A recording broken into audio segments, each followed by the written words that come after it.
Homemade pastrami. Crazy easy to do, full of flavor. It's amazing, isn't it? She's already tucked in a piece. It's so delicious. Trust the process. Believe in yourself. Let me help you smoke this up. All right, let's go. Let's go. Let's go. Let's go. Let's go.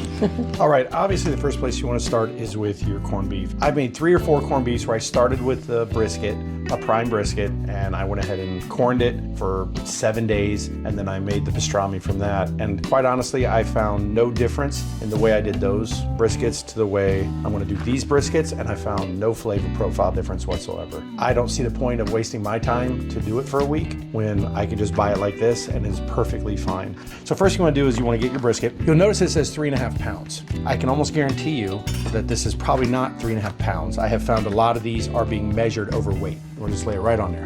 It's actually 3.2 and it's measuring 3.06. So what I wanted to test was how much does the meat weigh? Because there's a lot of liquid in there. So I'm gonna cut this open. The first thing you wanna do, you wanna cut it out, rinse it off. If there's a bag in there with some seasoning packets, which I don't see here, but sometimes there's a bag in these, throw it away, you ain't gonna need it. Okay, I've rinsed it off. I'm gonna lay down these paper towels. What you wanna do first is you wanna get this really dry.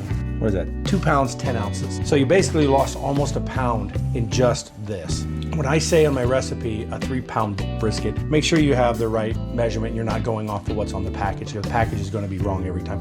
You're paying for that plastic and that water weight, guaranteed. You're going to notice a fat cap. You can get rid of some of this, but to be quite honest, this stuff is really not very good to eat, but you can trim this off later. What I do is I leave it on because when I smoke it, I'm going to smoke it fat cap down to protect the meat. That's my preference. A lot of people will tell you fat cap up so it'll render down into the meat. That doesn't happen. I don't care. Go find the proof. I've seen it. This does not render down into your meat no matter what they say. Get yourself a container that the corned beef is going to sit in. And what we're going to do is we're going to desalinate it. This is so loaded with sodium nitrite, with the curing agents that we need to get a lot of that salt off. When you smoke this corned beef, this thing will shrink a lot, but the salt that's in it will stay in it and it'll concentrate. And I have smoked these once as a test, just straight out of the package, and it was insanely salty. It's a 8, 10 to 24 hour period, however you want to do it, whatever's convenient for you.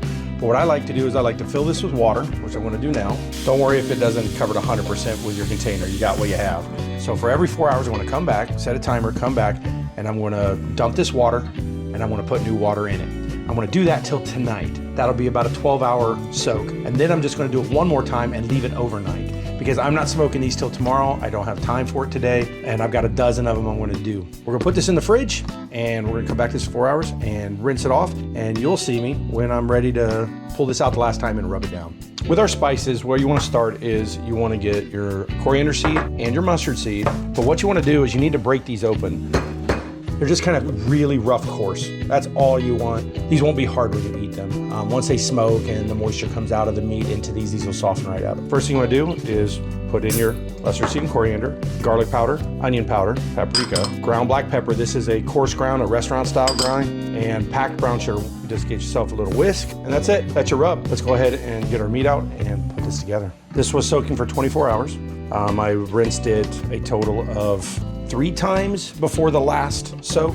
Get this thing dried off really well. And then now what we want to do is we want to apply a rub. It'll release more moisture, so don't worry about the rub not sticking. Just get it really in there. Just really pack it in there. Just get it all over. Put it on your tray, your rack, whatever you're going to take out to your smoker. And I put it on there for just 5 minutes. Let the moisture come out of the meat a little more. It's been 5 minutes. I've taken the rest of the rub that's on there and pushed on the cutting board and pushed it on, and it's nice and sticky now. It's stuck.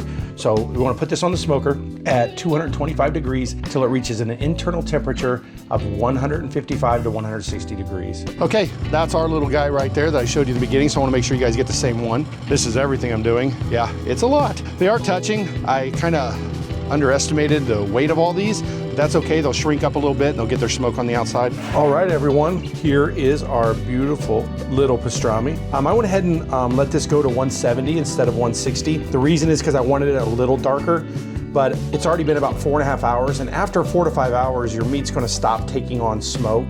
170 is fine. I did crowd the smoker a little bit. That's why I probably didn't get as much smoke off of it, but this will be delicious. It doesn't matter. You just want it a little darker. What you wanna do is you wanna get 2 layers of foil, and you want to wrap this up in both layers. So what you want to do first, though, is bring this in, and make yourself a little boat, because what you want to do is you want to just throw a couple tablespoons, maybe 2 or 3 tablespoons of broth, because you want the steam in there. The first one I kind of knot together, but this one you just have to fold over. Make it nice and tight. Make it nice and tight in there.